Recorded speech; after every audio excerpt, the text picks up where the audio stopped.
I talked to my brothers and sisters, and I took the lead on what it would take to figure out if we could put Mom's cremains, when her time came, in with my father.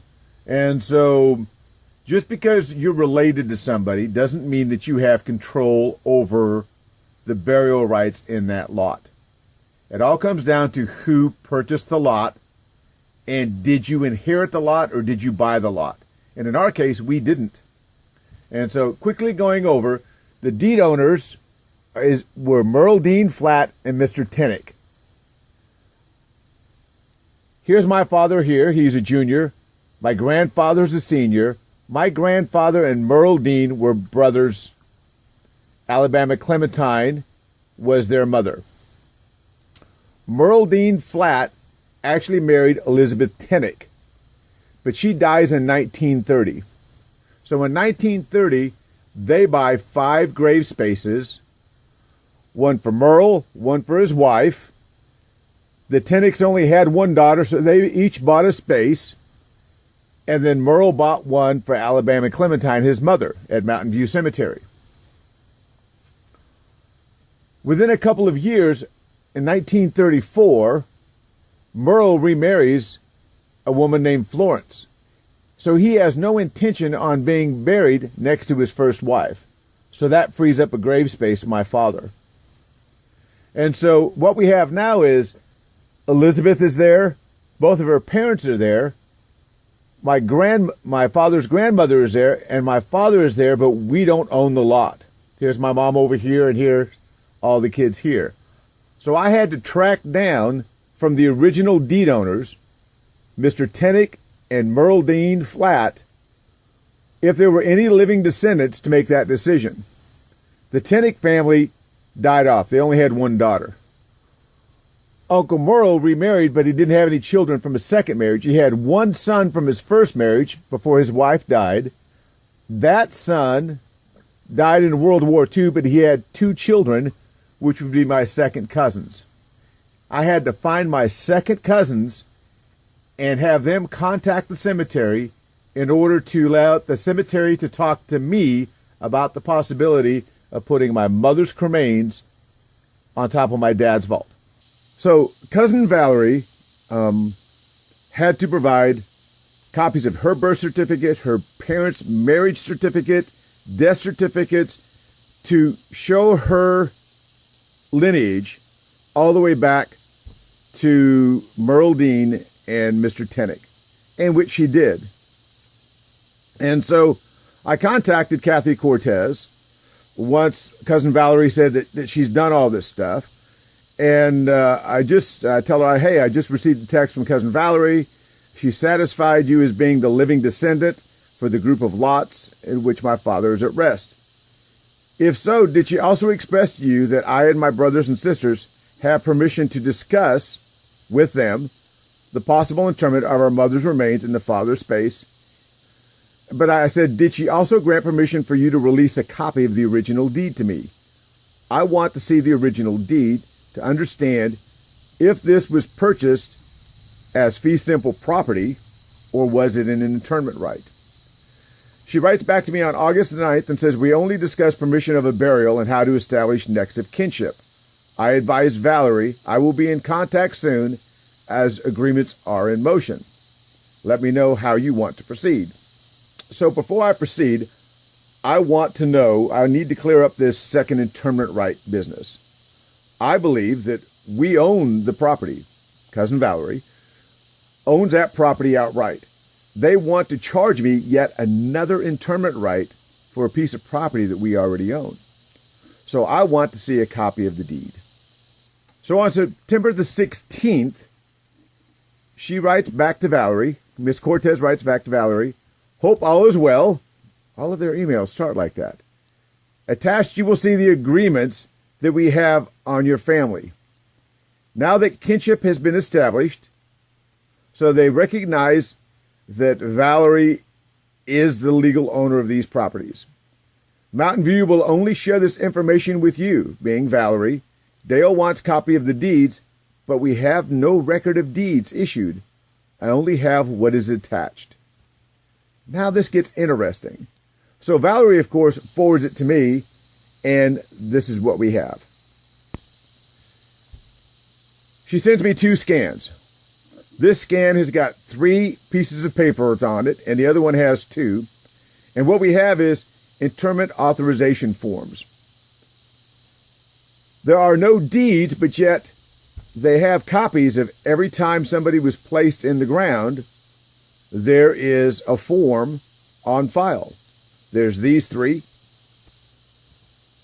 and these 2 here. This one here happened to be the form they filled out for my father's funeral, which took place at 2 p.m. on Monday, 11/30 of 1970. So each one of these interment forms are signed by Merle Dean Flatt. He was the one who was one of the lot owners. This is after the Tennicks had passed away. So he is the one who is signing these pieces here. Strangely, they have no deeds, but they have the necessary paperwork for the interment. The only clue they say they have is this page right here. This is the interment authorization form from 1930. And again, these are 5 separate pieces of paper that they were able to find, but yet they say no deed exists, no lot card exists, no sexton's records exist, nothing exists to show how these properties were sold. Now, I already have a history with her, and I know that she's not truthful. So she shows me this document here when Elizabeth Flatt passes away in 1930, that here, right here, $250 in Acadia, the north half of Lot 41, 5 graves were sold for $250. That makes the price of the lots $50 each. But what's interesting here is how the money was distributed. $200 went to lot sales, and the care fund got $50. So 20%, 1/5 of the money from the cemetery that was operated by the family who started it in 1909, it's 1930, they put 1/5 of the money aside into a permanent care fund. And then the other $200 is what they use for the lot sales. So I find it odd that we have no deed, but yet we have the 5 interment forms. What she made very clear was that we bought the property back then, but now they're saying we don't own any more interment rights, but yet they'll sell us another interment right for $3,000. The cemetery has provided us the paperwork where they have authorized the owners of the property back in the day who own the burial rights to bury a casket inside that space. They paid for the space, they paid the endowment fee, they paid for the opening, closings, and all the rest of that stuff. Normally, that's where it would end. But now we want to put a second set of cremains here, inside of this space. The question is, if we bought it, and we clearly did, then do we own the rights? They're saying no. They're saying that they own the internment rights here, and that they are willing to sell us a second internment right on the property that the family bought in 1930. And this is how they figured this out. So here's the cemetery price book that I was able to get with reluctance from the cemetery office. Let's look at what they charge for an interment space in the same area that my father's in today. Okay, here's the price list, page 4. These are ground burials. The acacia is the lawn garden. It's acacia.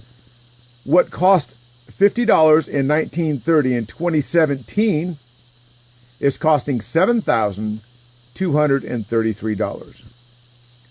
So their price ranges go from olive phase 3, entry level, at need only, at $2,833, past the $7,000 range, all the way up to the $12,833 range.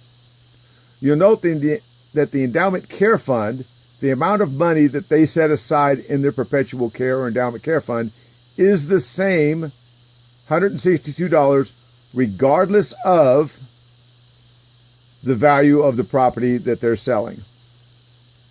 This is mandated by the state. The state says that for every square foot sold, they have to deposit $4.50. So a deposit of $162 equates to a ground space of 4 feet by 9 feet, or 36 square feet. So that's where they come up with this number. Now, down here at the bottom, it says, please note a second right of internment is half of the property minus the endowment care. They're not going to collect an endowment care here because you've already paid the endowment care. They're not going to collect twice for something they've already sold once, but yet they want to sell a second right of internment at half of the value. How can this be? If the property was sold in 1930 and utilized, and the family owns this property, they're saying the family doesn't own the property, that they own the property, and they're going to sell you a second internment right for half of this value. That's because they're running out of space and the costs are skyrocketing. So they found another way to squeeze more money out of the land. But here's the big question. Do they own it, or does the family own it? And if the family owns it, why should they have to pay half of this value, which is $3,616.50? That's half of the value of the lot for 36 square feet, and to use less than 1 square foot of this property, but yet pay for all 36 square feet. If you were to take this number here and divide it by 36, that would be $100.45. That seems reasonable to me, not $3,000. If I'm not using all 36 square feet as a second internment, if I'm actually using less than 1 square foot, why isn't that cost $100 and not $3,000? It's all about greed.